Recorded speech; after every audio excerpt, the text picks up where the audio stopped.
कुछ औरतें अल्लाह के नबी जनाब मोहम्मद रसूलुल्लाह सल्लल्लाहु अलैहि वसल्लम के पास आई और कहने लगी, आए अल्लाह के नबी,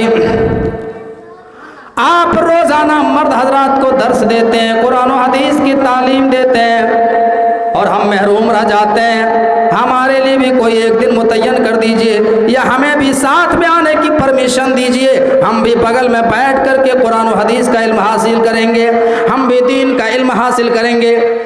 तब अल्लाह के नबी ने कहा, नहीं, आपको साथ में बैठने की इजाज़त नहीं है, आपके लिए एक अलग दिन मुतय्यन किया जाएगा। बुखारी की रिवायत है, अल्लाह के नबी ने ख़वातीन हज़रात के लिए एक दिन मुकर्रर कर दिया, एक दिन, और उनके लिए बाकायदा अल्लाह के नबी ने एक दिन को मुकर्रर कर दिया और अल्लाह के नबी औरतों में दर्स दे रहे हैं, औरतों को दीन की तालीम सिखा रहे हैं, कुरान का दर्स दे रहे हैं, हदीस का दर्स दे रहे हैं। गौर कीजिए, जहाँ पाकीज़ा तालीम सीखने की जगह है वहाँ पर भी मर्द औरत जमा होने की जो है इजाज़त नहीं है। तो गौर कीजिए, आज जो है एक ही साथ में, एक ही जगह नदी में मर्द और औरत को साथ में नहाने की इजाज़त किसने दे दिया?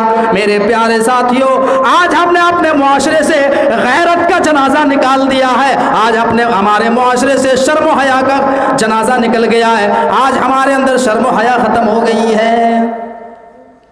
ज़रा तसव्वुर कीजिए किस तरीके से हमने जो है गैरत का जनाजा निकाला।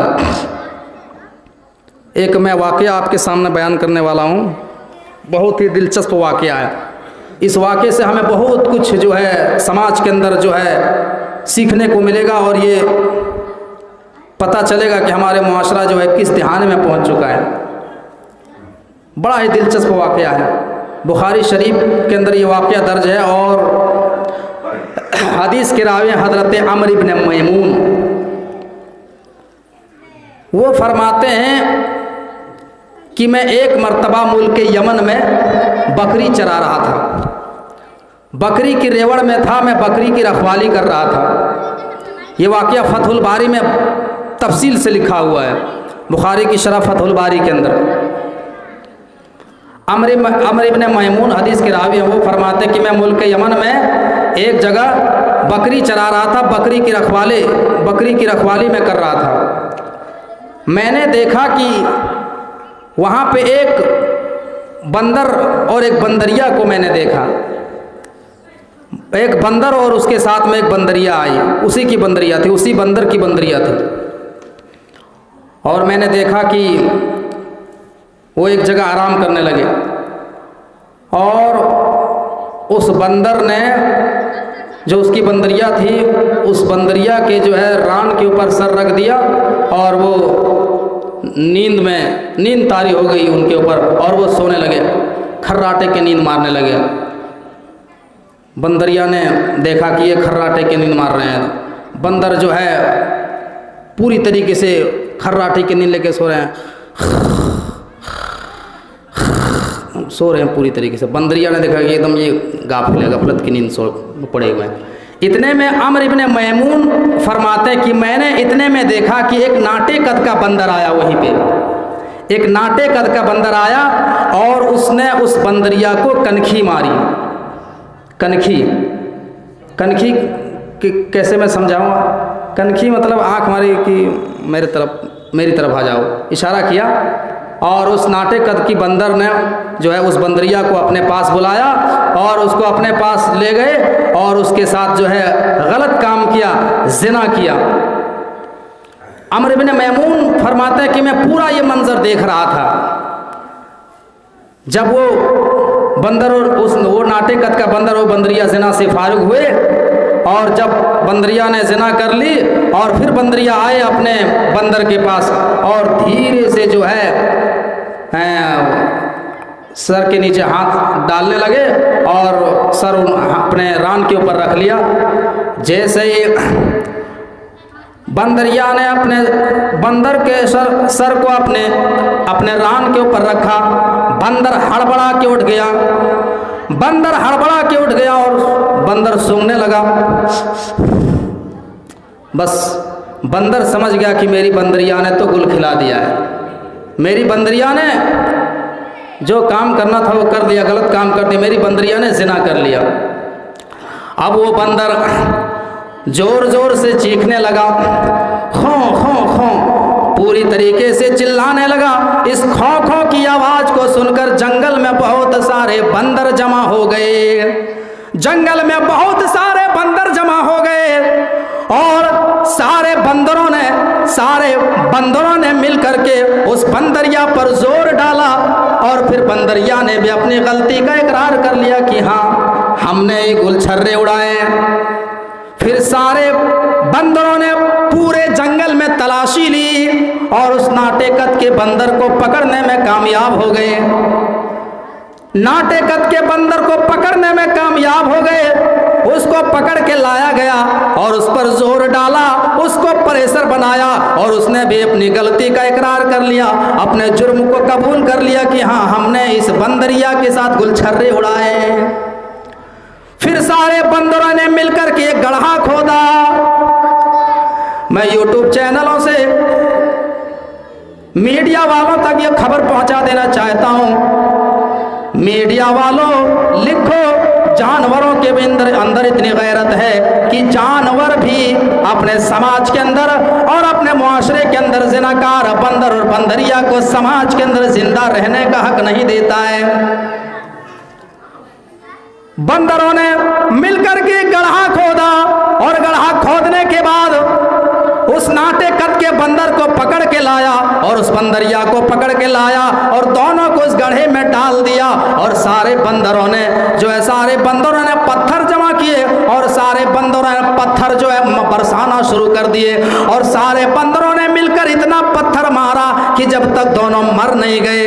अमर इब्ने मैमून कहते हैं, मैं ये सारा मंजर देख रहा था, मैं जब करीब पहुंचा मैं ये सोचा कि मैं जब करीब पहुंचूंगा तो ये सारे बंदर भाग जाएंगे, लेकिन अमर इब्ने मैमून कहते हैं कि जब मैं करीब पहुंचा तो वो सारे बंदर भागते नहीं हैं, बल्कि कुछ पत्थरों को लाके मुझे भी देते हैं और ये कहते हैं कि इनको आप भी मारिए, ये ज़िनाकार, इन्होंने गलत काम किया है। और अमर इब्ने मैमून कहते हैं कि मैंने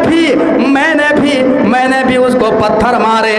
मेरे भाइयों, ये वाकया से अंदाजा लगाओ कि जानवर भी ज़िनाकार बंदर और बंदरिया को समाज के अंदर जिंदा रहने का हक हासिल नहीं है।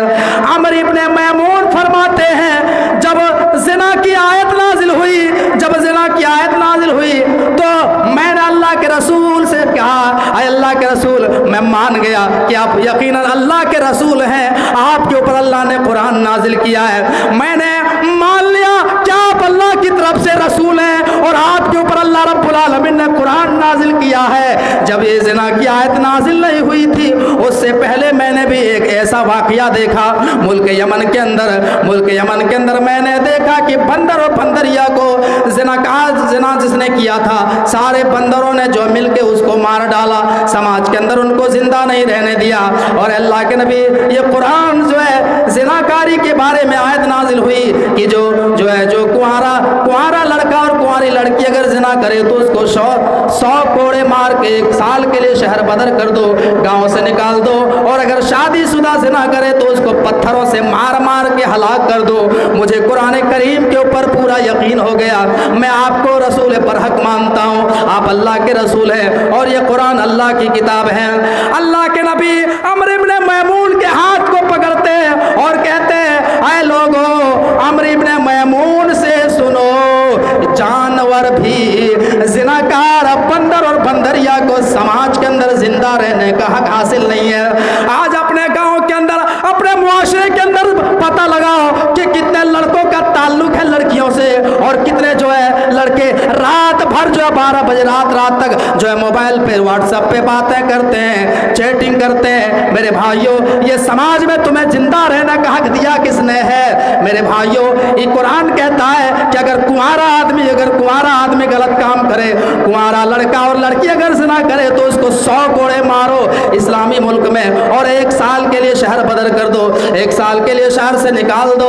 और अगर शादीशुदा है तो उसको पत्थरों से मार मार के हलाक कर दो। लेकिन हम ये इस्लामी मुल्क में ये कानून है, इस मुल्क में हम ये नहीं कर सकते हैं। हम जानते हैं कि फलां की लड़की फला स्कूल में पढ़ती है, हम ये भी जानते हैं कि उसका ताल्लुक फला लड़के से है, फला लड़के से उसका कांटेक्ट है, लेकिन हम उसको कुछ नहीं कह सकते हैं साहब, इसलिए कि उसको मेरी बहन के बारे में भी पता है, उसको मेरे भाई के भी बारे में पता है, लिहाजा दोनों में समझौता है, कंप्रोमाइज है कि तुम मेरा न कहो, हम तुम्हारा न कहें, तुम मेरी बहन बेटी पे पर्दा डालो, हम तुम्हारी बहन बेटियों पे पर्दा डालते हैं। यह कंप्रोमाइज हो रहा है, यह समझौता हो रहा है। आज हमारे मुआशरे के अंदर से गैरत का जनाजा इस तरीके से लोगों ने निकाला है। मेरे प्यारे साथियों, गौर कीजिए कि ज़िनाकार आदमी को समाज के अंदर जिंदा रहने का हक हासिल नहीं है। इमाम कायनात ने बड़ी सख्त सजा सुनाई है, लेकिन ज़रा गौर कीजिए कि हमारे मुआशरे के अंदर किस तरीके से औरियानियत फैल रही है, और हम इस वाक़यात की रोशनी में हम अपने आप को कहाँ खड़ा करते हैं,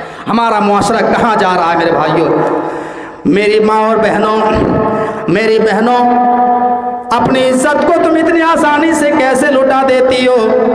अल्लाह के नबी ने तुम्हारे फजीलत में फरमाया, अल्लाह के नबी ने मुस्नद अहमद की हदीस में फरमाया, इदा सल्लतिल मरातु खम्सहा व सामत शहरहा व हफीजत फरजहा व अतात ज़ौजहा क़ील लहा दुख़ुलिल जन्नत मिन अब्वाबिल जन्नति शीत।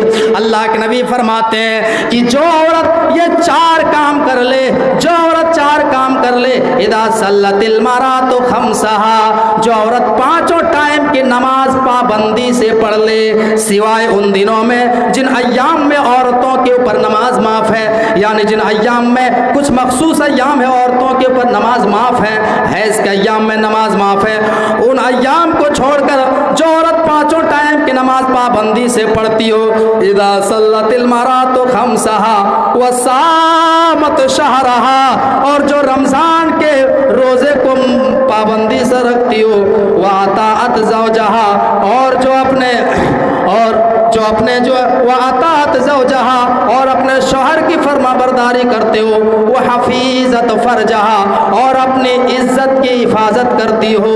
जो औरत ये चार काम कर ले, इमाम कायनात ऐसी औरतों को इसी दुनिया में जन्नत में जाने की सर्टिफिकेट दे रहे हैं और कह रहे हैं कि अल्लाह के नबी फरमाते हैं, ऐसी औरतों के लिए जन्नत के 8 दरवाजे खोल दिए जाते हैं कि जिस दरवाजे से तू जन्नत में दाखिल होना चाहे दाखिल हो जा।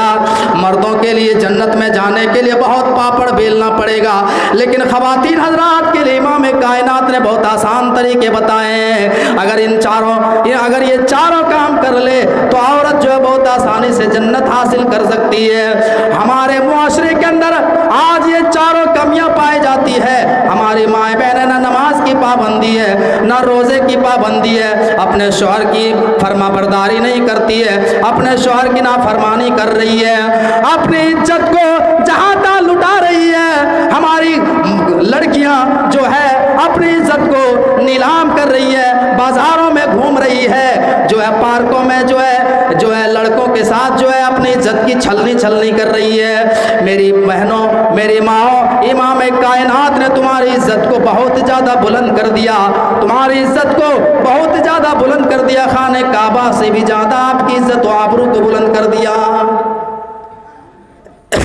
एक वाक़या मैं आपके साथ सुनाता हूँ। लोहार आप लोग जानते हैं? लोहार जो लोहा को पीटता है और पीट पाट के जो है छुरी उरी बनाता है, छुरी बनाता है, उसको लोहार बोलते हैं।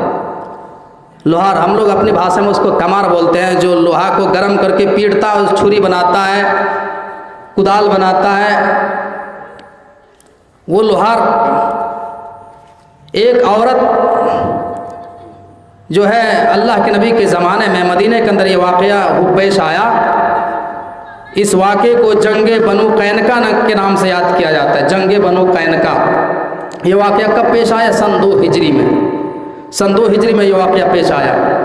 अगर इस वाक़े के अंदर अगर आप जाएंगे और इसके अंदर मुताला आप करेंगे तो इसके अंदर भी एक औरत का हाथ दिखाई देगा कि जंग क्यों हुई, आखिर किस वजह से जंग हुई, इसकी रीज़न क्या है। एक औरत जो है लोहार के पास गई, छुरी बनवाने के लिए, छुरी उरी बनवाने के लिए गई, और वो लोहार यहूदी था, यहूदी आदमी था, और वो औरत छुरी उरी बनवाने लगी।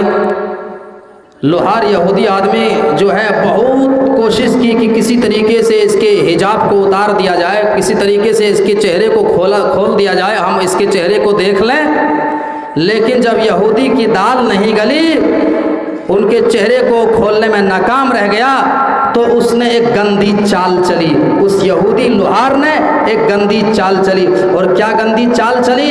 उस औरत के चादर में पीछे में एक सुतली को बांध दिया, एक धागा को बांध दिया, और बांध करके उसको अपने पैर से दबा लिया कि जब ये औरत छुरी उरी बना करके यहाँ से उठेगी, तो जब उठेगी तो ये आगे जैसे ही बढ़ेगी, इसका जो है इसकी चादर खुल जाएगी और हम इसका चेहरा जो है देख लेंगे।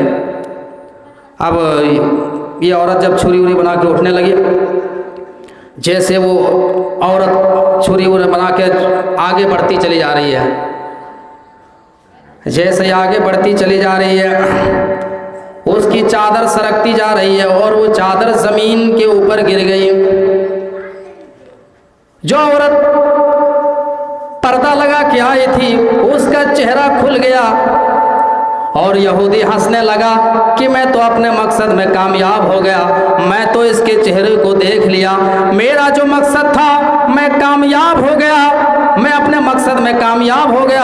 और यहूदी ठिठ्ठा लगा के हंस रहा है, वो यहूदी का चौका लगा के हंस रहा है, मजे ले ले के वो यहूदी हंस रहा है। और औरत कोने में बैठी हुई है, वो औरत शर्म के मारे कोने में बैठ गई, बिल्कुल आगे के हिस्सा पर हना हो गई, सतर जो है आगे का जो हिस्सा खुल गया और वो औरत जो है शर्म के मारे कोने में सिकुड़ करके बैठ गई। और औरत चिल्लाने लगी, कोई मुसलमान है जो हमारी मदद करे, हमें हेल्प करे। इतने में एक नौजवान जो रास्ते से गुजर रहा था, वो नौजवान यहूदी के दुकान में दाखिल हुआ। उसने देखा, मामला पूछा कि क्या मामला है। उस औरत ने पूरी बात बताई कि ऐसा ऐसा मामला हुआ, मैं यहाँ पर आई थी छुरी बनवाने के लिए, और इस यहूदी ने मेरे साथ ऐसी ऐसी चाल चली, हमें जो है खोल दिया, हमारी चादर को सरका दिया और हमें बरहना कर दिया, हमारे चेहरे को जो है इन्होंने नंगा कर दिया। उस मुस्लिम नौजवान को गुस्सा आया, और उस औरत से अभी गरम गरम छुरी ली जो उस यहूदी लोहार से बनवा के रखी थी। उस नौजवान ने वो छुरी ली और वो उस यहूदी के पास दौड़ते हुए गया और उस यहूदी के पेट में वो छुरी दाखिल कर दिया, छुरी पैबस्त कर दिया उसके पेट में। वो यहूदी चिल्लाने लगा, बचाओ बचाओ, हमें कोई मदद करो। वो यहूदी तड़प तड़प के जब मरने लगा तो उसकी आवाज़ सुनकर मोहल्ले के सारे यहूदी जमा हो गए। बनु कैनका के सारे यहूदी मदीना के अंदर जमा हो गए, और जब सारे यहूदी जमा हो गए तो सारे यहूदियों ने मिलकर के उस मुस्लिम नौजवान को कत्ल कर दिया, मुस्लिम नौजवान को मार डाला। जब अल्लाह के नबी जनाब मुहम्मदुर रसूलुल्लाह सल्लल्लाहु अलैहि वसल्लम के पास ये खबर पहुंची कि ऐसा ऐसा वाकया पेश आया है, अल्लाह के नबी को बड़ी तकलीफ हुई, लेकिन अल्लाह के नबी ने कहा कि हमें अफसोस नहीं है कि नौजवान को कत्ल कर दिया। ये नौजवान ने यहूदी को कत्ल किया, यहूदियों ने मुस्लिम नौजवान को मार डाला, हमें उसका इंतकाम नहीं लेना है, हमें उसका बदला नहीं लेना है, जान का बदला जान ले लिया। लेकिन जो औरत को बेपर्दा किया है, जो औरत की इज्जत व आबरू से खिलवाड़ किया है, ऐ मेरे सहाबा, उसके लिए कौन जिम्मेदार है, उसके लिए कौन जिम्मेदार है और कौन इंतकाम लेगा। तब अल्लाह के नबी जनाब मुहम्मदुर रसूलुल्लाह सल्लल्लाहु अलैहि वसल्लम के हाथ पर 400 सहाबाए कराम ने अहद लिया, 400 सहाबाए कराम ने बैत ली और कहा, ऐ अल्लाह के नबी, हम उन यहूदियों से जंग करेंगे, हम उन यहूदियों से लड़ाई करेंगे, और उस वक्त तक लड़ाई करेंगे जब तक यहूदी को वहाँ से भगा न दें, जब तक यहूदी को हम बस्ती से खाली ना कर दें, तब तक यहूदियों से लड़ाई करते रहेंगे। और 400 सहाबाए कराम ने जान की बाजी लगा दी और बनु कैनका के अंदर कूद गए और घमासान लड़ाई चली, जंग हुई और युद्ध हुआ और बहुत जोरों शोर से लड़ाई हुई और यहूदियों को खदेड़ करके वहां से भगा दिए बनु कैनका में, और इस्लाम का परचम वहां लहरा दिया, इस्लाम का झंडा वहां कायम कर दिया।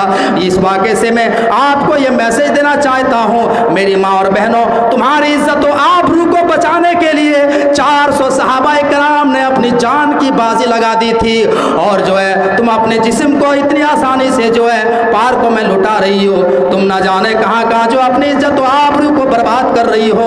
गैर महरम जो है गैर महरम लड़कों से अपने जो है इज्जत व आबरू से खिलवाड़ कर रही हो। हमारी बहुत सारी लड़कियां जो है आए दिन सोशल मीडिया में हमें देखने को मिलता है कि फलां शहर के एक मुस्लिम लड़की हिंदू लड़के के साथ फरार हो गई। ऐसा क्यों हो रहा है? आए मेरी माँ और बहनों, तुम्हारी इज्जत को अल्लाह के नबी ने बहुत ज़्यादा बुलंद किया है, बहुत ज़्यादा मकाम अता किया है। गौर कीजिए हमारे मुआशरे के अंदर आज किस तरीके से बेपर्दगी आम है, किस तरीके से जो है बेपर्दगी आम है और शर्म हया का जनाजा निकल चुका है। मेरे प्यारे साथियों, ज़रा तसव्वुर कीजिए, आज लोग कहते हैं कि मौलवी साहब ये पर्दा वर्दा जो है, पर्दा वर्दा इस्लाम में नहीं है, ये पर्दा असल जो है दिल का पर्दा है। कुछ दिन पहले एक आदमी ने जब ये मामला उठा था हिजाब का, कर्नाटक के अंदर जब हिजाब का मामला उठा था, कुछ गुंडों ने जब एक मुस्कान खान नाम की लड़की को जब जो है परेशान किया और उनके सामने जब जय श्री राम का नारा लगाते हुए आए तो उसने जब जो है अल्लाह अकबर का नारा बुलंद किया और इसके ऊपर बहुत दिन तक डिबेट चली, बहस चली। तो जब एक आदमी ने डिबेट में जो है आके जो है बोल दिया हमारे मुसलमान आदमी ने कोई बोल दिया कि इस्लाम में पर्दा वर्दा नहीं है, असल जो है दिल का पर्दा है। असल पर्दा जो है दिल का पर्दा है, नीयत साफ होनी चाहिए। ये हिजाब उजाब कुछ नहीं है इस्लाम के अंदर।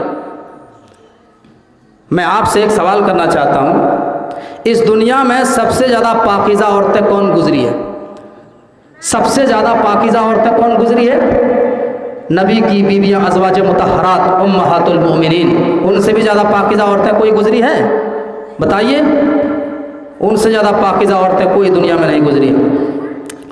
लेकिन उनके बारे में भी कुरान कहता है, बुखारी की रिवायत है, अल्लाह के नबी जनाब मोहम्मद रसूलुल्लाह सल्लल्लाहु अलैहि वसल्लम के पास हज़रत उमर फ़ारूक आते हैं और कहते हैं, आए अल्लाह के नबी, आपके घर में आपके पास अच्छे बुरे हर किस्म के लोग आते हैं, आप अपनी बीवियों को पर्दा करने का हुक्म दीजिए, अपनी बीवियों को पर्दा करने का हुक्म दीजिए। आपके पास हर तरह के लोग आते हैं।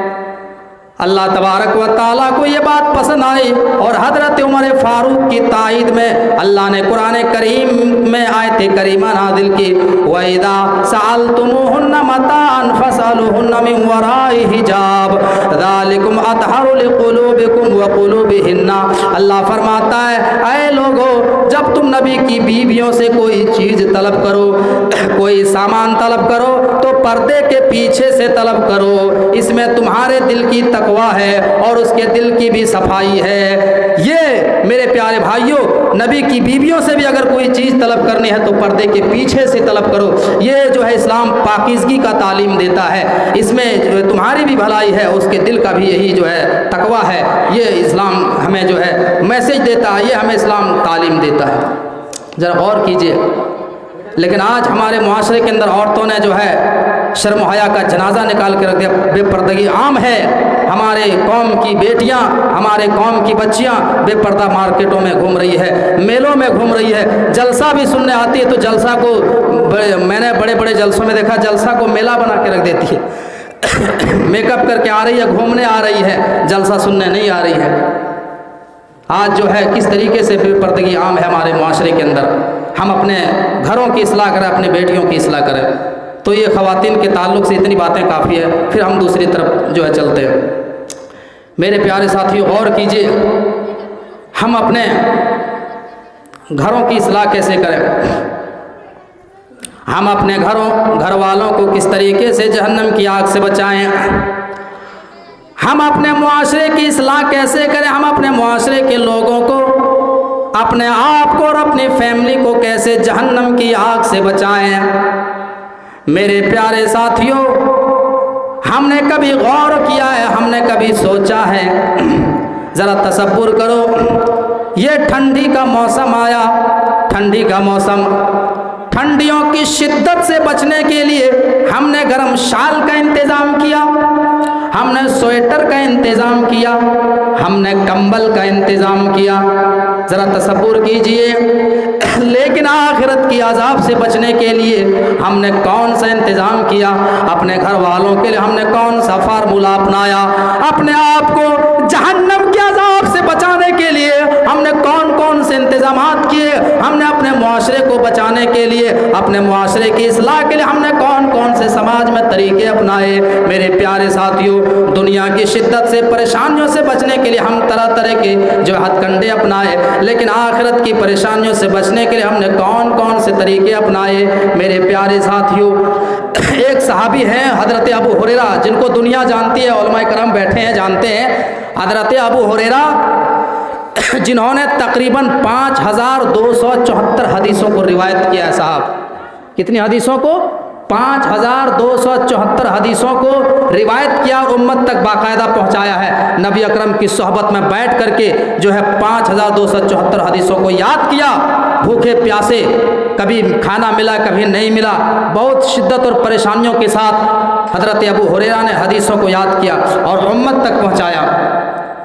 आज भी हदीसों में आप बुखारी उठाएं, मुस्लिम उठाएं, सबसे ज़्यादा हदीसों में अगर किसी का नाम आता है, किसी सहाबी का नाम आता है, तो हज़रत अबू हुरैरा का नाम आता है अव्वल नंबर पे। सबसे ज़्यादा हदीसों की रिवायत अबू हुरैरा से है।